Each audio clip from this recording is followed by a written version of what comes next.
الحمد لله رب العالمين حمدا يوافي نعمه ويكافئ مزيده. يا ربنا لك الحمد كما ينبغي لجلال وجهك ولعظيم سلطانك.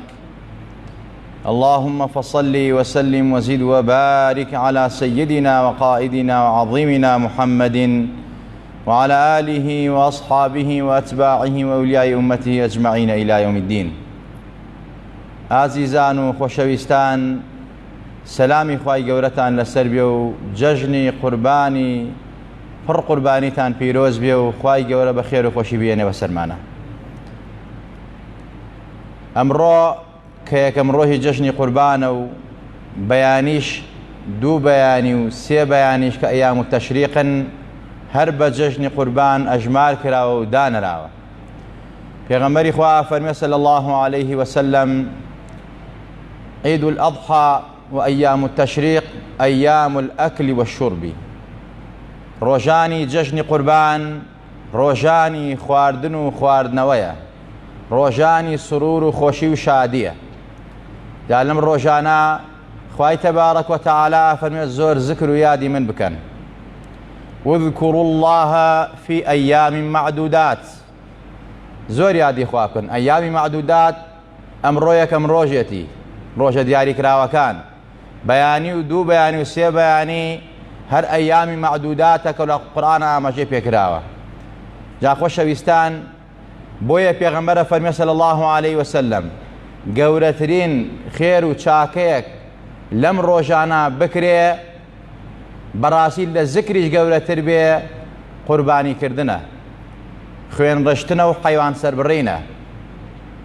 وە کۆمەڵی حکمەتی زۆر گەورە و فەلسەفەی تایە و جەژن هەندێکمان ئاماژە پێکرد. خۆشەویستان، پێغەمبەری نازدار صلی الله عليه وسلم ئەم تەئکیدە ئەکاتەوە و تەشجیعی موسڵمانان و ئیمانداران ئەکات. بۆیە هاوڵان و سەحابەکانی پێغەمبەری خوا ئەوەندە ئەم مەسئلەیان بە هەند گرتبوو، گرنگ بوو بەلایەنەوە.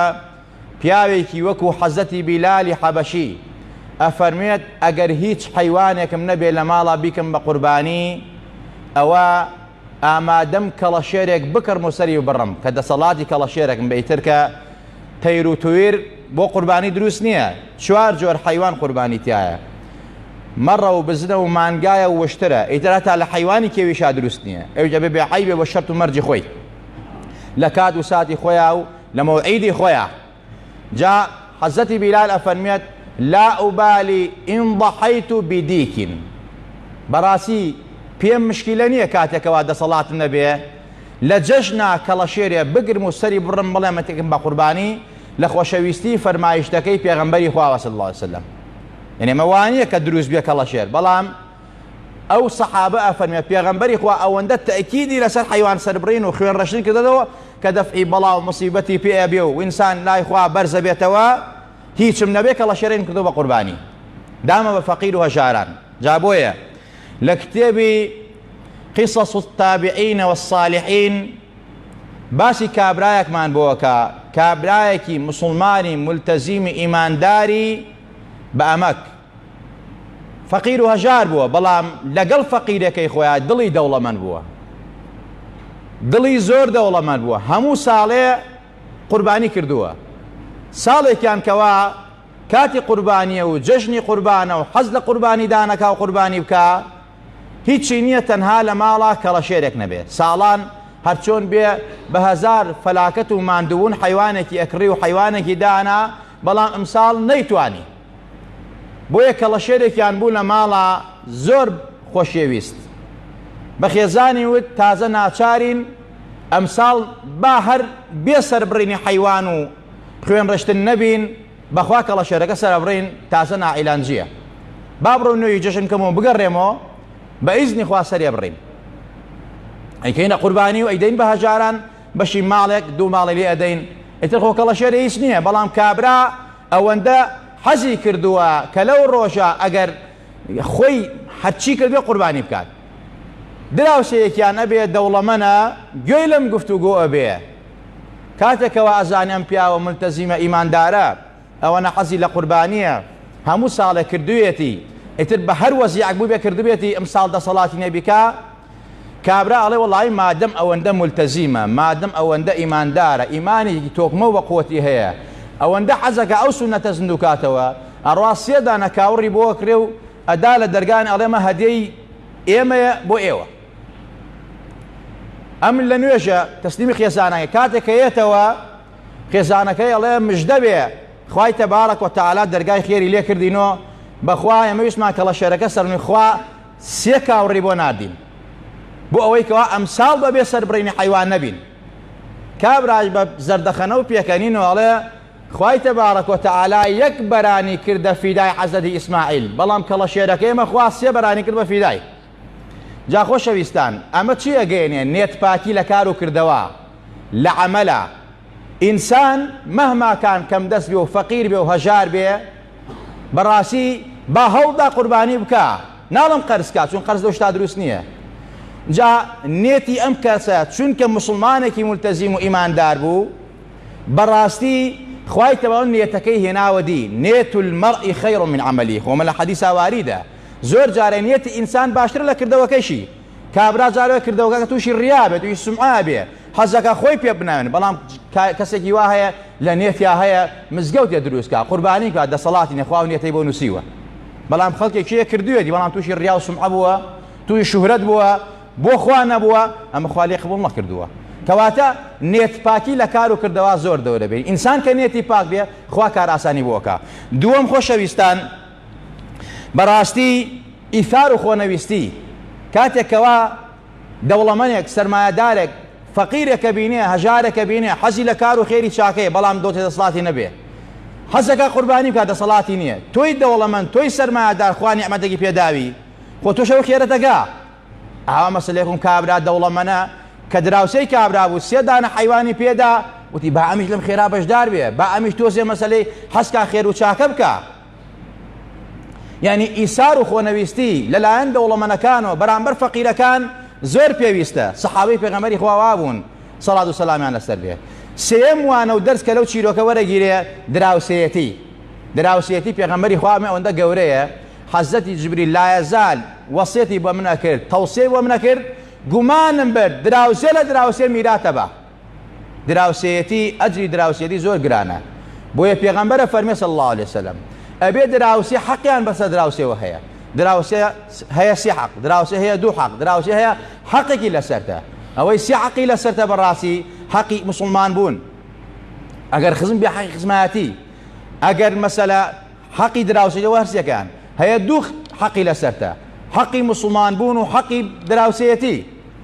هەیە یەک حەقی لەسەرتە مسلمان نییە، خزمیشی نییە، کابرایە کە ئەهلی دین نییە، ملحیدە و بێدینە، بەڵام مادەم دراوسێتە تۆ بێ حورمەتی لێ بگری، ئەبێ ڕێزی لێ بگرێ، بێ ئیسعاجی نەکەی، ئەبێ بەڕاستی قسەی پێ نەڵێی، جوێنی پێ نەدەی، ئیهانەی نەکەی، دەموو پاک بێ، چاوت پاک بێ، ناموچی پارێزراو بکەی. خۆشەویستان کەواتە بۆیە پێغەمبەرە فەرمێ صلی الله علیه و سلم بەرامبەر بۆ مسلمان ئیسلام زۆر جار باسمان کرد، ئیسلام یعنی ئەخلاق، یعنی ڕەوشت.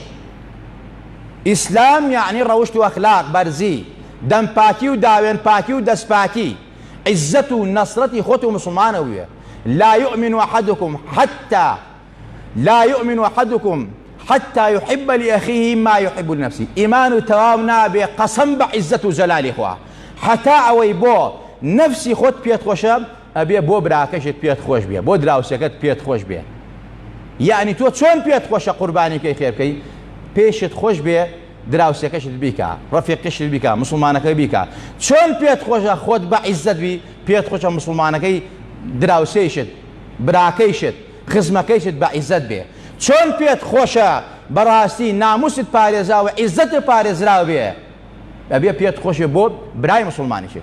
خوای گەورە لە هەموو لایەکمان ڕازی بێ، خوا لە هەموو لایەکمان خۆش بێ، تاعەت و عیبادەتمان لێ قبوڵکەی، پەروەردگارە جەژنی قوربانمان لێ پیرۆزکەی، دڵمان پڕ نور و نورانیکەی، یا ربی خوایە گیان عاقیبەتمان بەخێر بێڕی، یا ربی خوایە حوسنی خاتیمان پێبەخشی، لە سوئی خاتیمە لامان دەی، شیفای نەخۆشی هەموو لایەکمان بەی، شیفای دڵ و دەروونمان بەی، یا ربی خوای وڵاتمان ئاوادان کەیتەوە، خەیر و بەرەکاتی ئەرز و ئاسمان بڕژێنە بەسەرمانە، لە بەڵاو و مصیبەت و وەباو نەخۆشی خۆمان و خانەوادە و ماڵ و منداڵ و وڵاتمان پارێزراوکەی، یا ربی خوایە لێت ئەپارڕینەوە لە گوناهی خۆمان و باوکو دایکمان خۆش بی، یا ربی خوای دادی گەنجانمان بی، عاقبەتی پیرەکانمان بەخێر بگێڕی، پیری عاقبەت شەڕ نەبن، پیری عاقبەت خەیر بن، یا ربی خوای گیان منداڵەکانیشمان ئەوانەی کەوا قوتابی پۆلی دوانزەن لە ئیمتیحانان خوای موفق و سەرکەوتویان کەی، یا ربی خوای دەرەجەی باش بەدەست بێنن، بەدڵی خۆیان بێ، هەوڵ و ماندوونیان بە فێڕۆ نەچێ، یا ربی خوایانەوەی پاک و دەست پاک و داوێن پاکی دوڕۆژ بن، بە عیزەت بن، نەوەیەکی پیس و خەسیس و خائین و خۆفرۆش و وڵاتفرۆش نەبن، یا ربی خوای لێت ئەپارڕینەوە بە ئیسم و عەزەمی خۆت، بە لوتفی خۆت، بە کەرەمی خۆت، یا ربی خوای بە ئیمان و بمانژێنە، بمان بن زیندوومان کردەوە بە زەوی بە کەساسی دامایی و تەسکی و باریکی و تاریکی ناو گۆڕمانە بێتەوە، خوای لە گوناهمان خۆش بە، لە تاوانەکانمان خۆش بە، ئێمە تەوبە ئەکەین لەم ڕۆژە، یادی تۆ ئەکەین و زکری تۆ ئەکەین، دەست بۆ لای تۆ بەرزەکەینەوە، لە خۆمان و باوک و دایکمان خۆش بە، لە گوناهەکانمان ببوورە، دان بە هەڵە و تاوانی خۆمان ئانین، تۆ خودای ئێمەی، یا ئەڵڵا خاوەنی ڕەحمی، خاوەنی بەزەیت، پەروەردگارە ئێمە عەبدی زەعیف و لاوازی تۆین، خوای لێمان خۆش بە، خوای لێمان خۆش بە، یا ربی خوای لە ڕۆژی قیامەتشا لەسەر حەوزی کەوسەر و چیمەنەکانی بەهەشت لە خزمەت ڕەسوولی ئەکرەمە، لە خزمەت ئەو نازارەدا ئاڵا و پەرچەم و پەرداخی عەلەمی ئەو نازارە کە لا ئیلاهە ئیلا الله محەممەد ڕسوڵ لەژێر ئەو عەلەما لە خزمەت ئەو نازارە عەشرمان کەی، بەدەستی ئەو پێغەمبەرە نازدارە صلی الله عليه وسلم ئاوی کەوسەرمان بیتێ لە توێنێتوێنێک بەتی دنیا و قیامەت ڕزگارمان کەی، یا ربی خوای گیان ئەم وەبا و بەڵاو نەخۆشی کە لە وڵاتمانە هەیە خوای لەسەرمانی هەڵگرە، خوای ڕەحمان پێ بکەی، خوای سەلامەتمان کەی، خوای لە کۆڵمانی کەیتەوە، خوای ئێمە عەبدی تۆین و محتاجی ڕەحمەتی تۆین، خوای لێت پارڕێن و بەس محتاجی تۆ بین، محتاجی مرد و نامردمان نەکەی پەروەردگارە، وڵاتمان پارێزاوکەی لە هەموو فیتنە و ئاشوب و ناڕەحەتی و زەمین لەرزە و قاتی و گرانی و نەکبەتیەک لە هەموو زاڵم و ستەمکارێک، هەر کەسێ دۆستمانە دۆستی بی، هەر کەسێ هاوکارمانە هاوکاری بی، هەر کەسێ بە ڕەحم و بە سۆز و بە بەزەیە ئەم وڵاتەیە باتە بەڕێوە خیانەتمان لێ ناکا پەروەردگارە، بە ڕەحم و بە سۆز بی لەگەڵیا، هەر کەس دوژمنی دین ئەخلاقمان خاک و وڵات و نیشتیمانمانە، یا ربی خوای سووک و ڕسوای کەی، يا ربي خويا لكم ماني كيتوا آمين آمين. أقول قولي هذا وأستغفر الله لي ولكم ولسائر المسلمين. الحمد لله.